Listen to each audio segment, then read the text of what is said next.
આજ તો શેરીના આંગળા ચડી ગયા એટલે જો ભેવને મજા આવી ગઈ. સુકેલા છે હવે ખાવું નથી કેમ કે સામે છે ને બગીચો જેવું છે છે ગાયું રાખવાનું.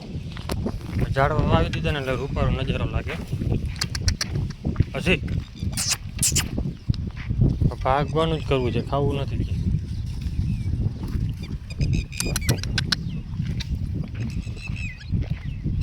ભાગ દોડ જ ખાય કેમ કે આવું લીલો ખડ દેખાતું હોય ને એટલે સીધી દોડી નીકળી જાય, ખાય નહીં.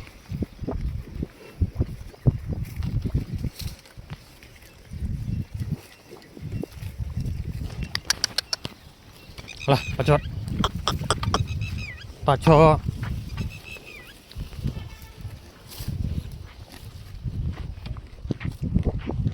શરૂ આવ્યા છે ફરતે અને વચમાં છે ગાયોનો વાડો.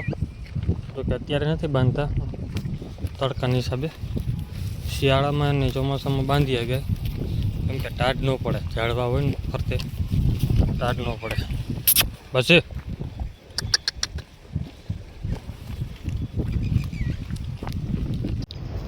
તો અત્યારે છે ને બે હું આપણે 2-3 અંદર વહી ગયા હતા. હલે બાજુ કેળ હટ હાલો, બાકીના અહીંયા રખડે છે અંદરના ભાગમાં.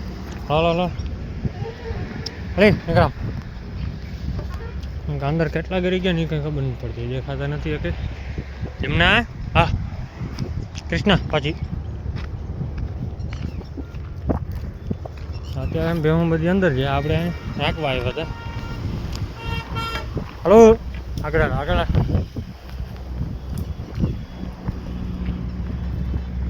હરાડ્યું થતું જાય. હા હટ હટ હવે પાછી ટર્ન માર લે એટલે સીધી નીકળી જાય. બસ અત્યારે વાટ જુઓ બધી વરસાદની. હવે ઓલી ભાઈ ચક્કર મારી લીધી ને હવે જાહે ઘરે કેમ કે 10 તો અહીંયા વગાડી દીધા છે. તો આપણે બેહું છે ને અડધી કલાક બેસી ને હવે જો પાછી હાલતી થઈ ગઈ ઘરે જવા આટું. આપણે પણ જે હાલતા થયા ધીરે ધીરે આપણા પાણકામાં કેમ કે સેવા છે ને એટલે પગ લખ્યું ને એટલે સીધો મોઢા પર જ. કાં હાથ વગરના કાં પગ વગરના બેમાં એક થાય. પણ હાલવાના એવા આપણે જો અહીંયા ક્યાંય ચડાય એમ છે નહીં. આ બાજુ પાણી જવું જ કઈ બાજુ પાછું માથે ચડવું પડશે આપણે કેમ કે નીકળે એમ છે જ નહીં. અહીંયા ગારો છે. જો કે પેલું તો વાયલી આવશે ને વરસાદનું વાતાવરણ થઈ ગયું છે. હવે કેવું થાય વાદળ છાયું છે. હજી મોબાઈલમાં જોયું તો સવારનું ખાલી હતું થોડુંક છાંટા હતા, બાકી કાંઈ હતું નહીં. વાદળ છાયું રહે તો કે હજી 2 અઠવાડિયા પછી વરસાદની આગાહી લાગે છે અંદાજે. આપણે ગમે તેમ કરી નીકળી તો જાઉં. રસ્તો છે તો ખરો જેવો તેવો છે પણ ગારો છે. પગ બગ લઈ રહ્યો તો ગયા સીધા નીચે. અડધે પૈસા અડધે રહી ગયા ભાઈ મારે જડી ગઈ. તો અત્યારે જ આવે પાછી આવીને ઊભા રહી ગયા. અહીંયા વાતાવરણ ઠંડુ હોય ને એટલે ભેહું ચરવાની ઓમ મજા આવે. વરસાદ થઈ ગયા ને સારો ટૂંચો ઉપડી જાય ને પછી વાંધો નહીં કેમ કે 3-4 વરસાદ સારા થઈ ગયા ને પહેલાં 4-5 દિવસનું ગેપ રાખીને તડકો દઈ દઈએ થઈ જાય ને તો પછી વાંધો ન આવે. કેમ કે વરસાદ થઈ જાય ને એટલે 2-3 ગેપ દઈએ ને તો ખડ ને ગાય ઘા ઉગવા માંડે એટલે 15 દિવસની અંદર ને ભેહું મોઢામાં આવે ને એવું ફળ થઈ જાય. જેમ કે આપણે માંડવી ગમે તેમ બધું મોસમ વાવતા હોય એના જેવું છે. પહેલો વરસાદ હરકો થઈ ગયો ને પાણી કરી ગયું ભગો ભગો ઘરે જવું હાલો.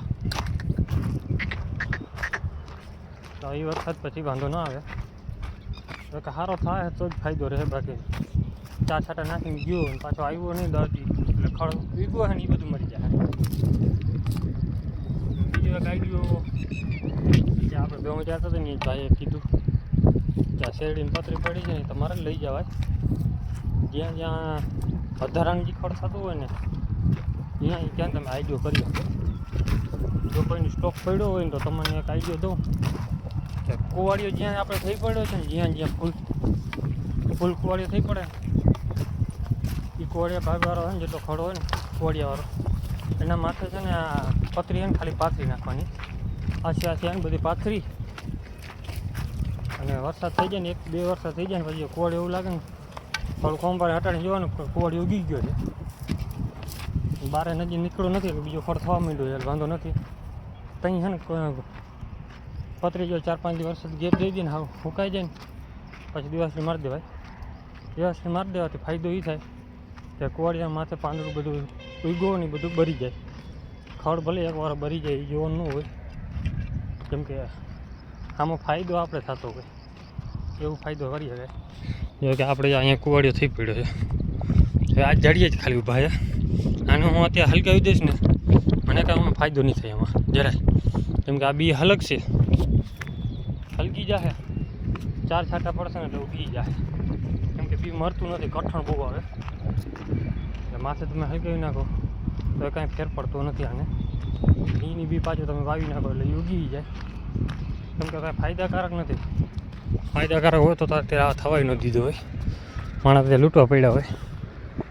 કેમ કે એક જ ફેરા વાવવું પડે ને એક ફેરા બિયારો પચી ગયો એટલે બીજી ફેરા જોવું ન પડે. હલગાવાથી ભેગું ન થાય એટલે પછી કેવું હોય એ તમે પણ અંદાજે મારી લેજો. આ આઈડિયો કરવા જેવો છે.